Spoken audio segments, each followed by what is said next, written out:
آقا علیہ الصلوۃ والسلام کے دور میں فیصلے مسجدوں میں ہوتے، ساری سفارتی سرگرمیاں مسجد میں ہوتی، تنظیمی سرگرمیاں مسجد میں ہوتی۔ اللہ کے پیارے حبیب صلی اللہ علیہ وسلم سفر مبارک سے واپس تشریف لاتے تو سب سے پہلے آپ اپنی مسجد پہ تشریف لاتے اور مسجد پہ تشریف لا کے لوگوں سے ملتے، حال احوال کرتے، لوگوں کے مسائل پوچھتے، لوگوں کے معاملات کو دیکھتے، اور اس کے بعد پھر آقا اپنے گھر تشریف لے جاتے۔ مسجد میں آپ بیٹھتے، مسجد میں لوگوں کے ساتھ ملاقاتیں کرتے، اور اسی لیے یہ فلاح کے لیے، فلاح و بہبود کے لیے، رفاہی کاموں کے لیے آقا علیہ الصلوۃ والسلام فرماتے ہیں، حدیث پاک کے اندر آتا ہے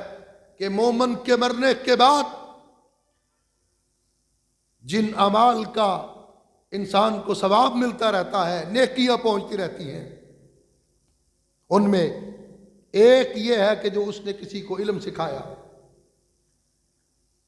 اور اس علم کے ذریعے اللہ نے کسی کو ہدایت دی، اس کے وعظ سے، اس کی تبلیغ سے، اس کی تصنیف سے، اس کی تحریر سے، اس کی تقریر سے کوئی شخص راہ راست پہ آیا، جب تک وہ نیکی کرتا رہے گا اس کا ثواب اور اس کا اجر اس تک پہنچتا رہے گا۔ مرنے کے بعد بھی جو اجر ختم نہیں ہوتا، ثواب ختم نہیں ہوتا، وہ دوسروں کو علم دینا ہے، علم پہنچانا ہے۔ قرآن پڑھایا، حدیث پڑھائی، نماز سکھائی، دین کے احکام سکھائے، اور دوسری جو صالح اولاد چھوڑی، نیک اولاد، نماز پڑھے گی، نیکی کرے گی، تلاوت کرے گی، جہاد کرے گی، سخاوت کرے گی، عبادت کرے گی، ریاضت کرے گی۔ آٹومیٹک یہ کمپیوٹرائز سسٹم ہے، اس میں اعلان نہیں کرنا، اس میں کوئی سٹیج پہ کھڑے ہو کے نہیں کہنا آج میں نے نماز پڑھی ہے، اس کا ثواب میری امی کو، میرے ابو کو، اس کی ضرورت نہیں۔ ادھر وہ نیکی کرے گا، ادھر اس کے نامہ اعمال کے اندر والدین میں بھی وہ نیکی درج ہوتی۔ صالح اولاد، نیک اولاد، اس لیے ہم یہ بات کہتے ہیں اپنی اولادوں کو نیکی کی طرف لگاؤ، اپنی اولادوں کو مسجدوں کی طرف لگاؤ، اپنی اولادوں کو قرآن کی تلاوت پہ لگاؤ۔ اگر آج آپ کا بچہ آپ کی زندگی میں مسجد میں نہیں آتا،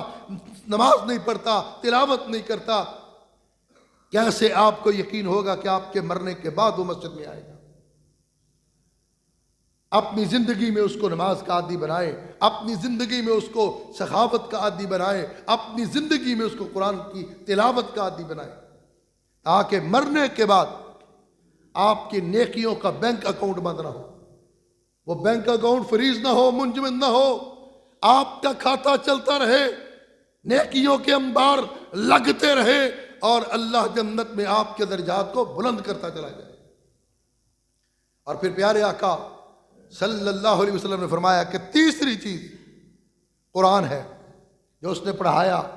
جو قرآن اس نے تقسیم کر دیا، قرآن چھپوا کے لوگوں تک پہنچا دیا، ترجمے والا قرآن، تفسیر والا قرآن، ناظرہ پڑھایا، حفظ کروایا، تجوید کروائی، جس قسم کا بھی حصہ ڈالا اس کے لیے وہ صدقہ جاریہ ہے۔ اور پھر اس کے بعد جو میراث میں چھوڑا، کو مسجد بنا دی، وہ اس کے لیے صدقہ جاریہ ہے۔ مسافر خانہ بنایا، وہ اس کے لیے صدقہ جاریہ ہے۔ اللہ کے رسول فرماتے ہیں کوئی نہر جاری کی، جیتے جاگتے صحت اور تندرستی میں اپنی کمائی کا حصہ ڈالا اور اس نے صدقے کے طور پر اس کو جاری کر دیا، یہ ساری چیزوں کا اجر اس کو مرنے کے بعد ملتا رہے گا۔